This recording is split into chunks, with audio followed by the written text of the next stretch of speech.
दोस्तों, अमेरिका ने रूस के राष्ट्रपति व्लादिमीर पुतिन और भारत के प्रधानमंत्री नरेंद्र मोदी को लेकर एक बहुत बड़ा खुलासा किया है। अमेरिका के इस खुलासे के बाद पूरी दुनिया में व्लादिमीर पुतिन और नरेंद्र मोदी की चर्चाएं होने लगी है। अभी हाल ही में रूस की ओर से बयान सामने आए थे कि अब रूस और यूक्रेन के बीच का युद्ध न्यूक्लियर वॉर की तरफ जा रहा है और साथ ही रूस ने जापान के नजदीक ब्रह्मोस मिसाइल की भी तैनाती की है। लेकिन ये सभी खबरें मोदी और पुतिन को लेकर आई नई खबर के पीछे छुप गई है। दरअसल हर साल भारत और रूस के बीच वार्षिक शिखर सम्मेलन का आयोजन किया जाता है, जिसकी वजह से साल दर साल रूस और भारत के बीच के संबंध मजबूत होते जा रहे हैं। लेकिन इस बार रूस और भारत के बीच होने वाले शिखर सम्मेलन का भारत हिस्सा नहीं बनेगा, यानी कि भारत के प्रधानमंत्री मोदी पुतिन से मुलाकात नहीं करने वाले। जब से ये खबर निकलकर सामने आई है, तब से ये पश्चिमी देशों में तूफान की तरह फैल रही है। रूस ने हमेशा भारत की हर परिस्थिति में अमेरिका के आगे आकर मदद करी है, तो आखिरकार अचानक से भारत ने कैसे इतना बड़ा फैसला ले लिया है? वहीं क्या सच में मोदी पुतिन से मुलाकात नहीं करने वाले? वहीं क्या अब भारत अमेरिका का अलायंस बनने वाला है? ऐसे तमाम प्रश्न इस समय उत्पन्न हो रहे हैं। तो दोस्तों, आपको बता दें कि हर साल भारत और रूस के बीच एक आधिकारिक बैठक कराई जाती है, जिसमें कभी रूस के राष्ट्रपति व्लादिमीर पुतिन भारत आते हैं,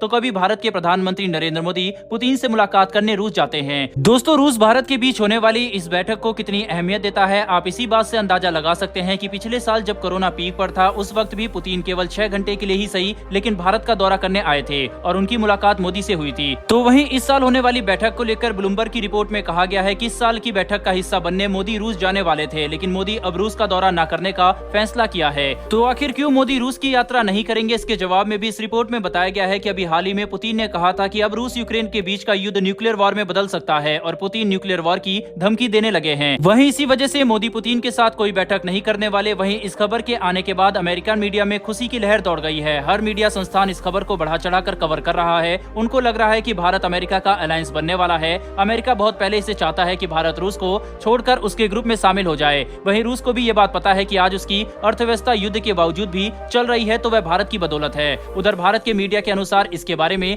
कहा जा रहा है कि दोनों नेताओं के बीच सही टाइमिंग फिक्स नहीं हो पा रही थी, इसीलिए इस बार की बैठक में प्रधानमंत्री मोदी रूस नहीं जाने वाले हैं। वहीं रूस और यूक्रेन के बीच युद्ध की शुरुआत होने के बाद पहली बार मोदी और पुतिन G20 शिखर सम्मेलन के दौरान बाली में मिले थे। मोदी ने पुतिन से कहा था कि अब यह युद्ध का समय नहीं है, इसको खत्म करने का वक्त आ गया है। अब जिस तरीके से इस खबर को अमेरिका का मीडिया दिखा रहा है, उनकी कोशिश है कि भारत और रूस के बीच मतभेद पैदा किए जा सके। लेकिन भारत की 70 के दशक से आज तक रूस ने जिस स्तर की मदद की है, वह कोई और देश नहीं कर सकता। अमेरिका पाकिस्तान की ओर से जब 1971 के युद्ध के दौरान अपनी नेवी को भारत पर वार करने के लिए उतार दिया था, तो उस वक्त भी रूस ने भारत को कमजोर पड़ता देख खुद अपनी नौसेना को अमेरिका पर हमला करने के लिए रवाना कर दिया था। वहीं अब ये देखना बहुत दिलचस्प होगा कि अगर नरेंद्र मोदी पुतिन से मुलाकात नहीं करते, तो क्या अगले साल होने वाले G20 शिखर सम्मेलन में रूस के राष्ट्रपति भारत का दौरा करने आते हैं या फिर नहीं। बहरहाल बढ़ते हैं हमारी दूसरी खबर की तरफ, और ये खबर भारत के लिए पाकिस्तान की ओर से आई है। पाकिस्तान में भारतीय मिसाइलों के आंकड़े से खलबली मच गई है, जिसमें बताया गया है कि भारत के पास मिसाइलों का इतना बड़ा भंडार है कि वह लंबे समय तक युद्ध लड़ने में सक्षम हो गया है। दरअसल पाकिस्तान के थिंक टैंक ने स्वयं ही भारतीय मिसाइलों को लेकर पाकिस्तान को आगाह किया है। इतना ही नहीं, भारत को लेकर यह भी कहा गया है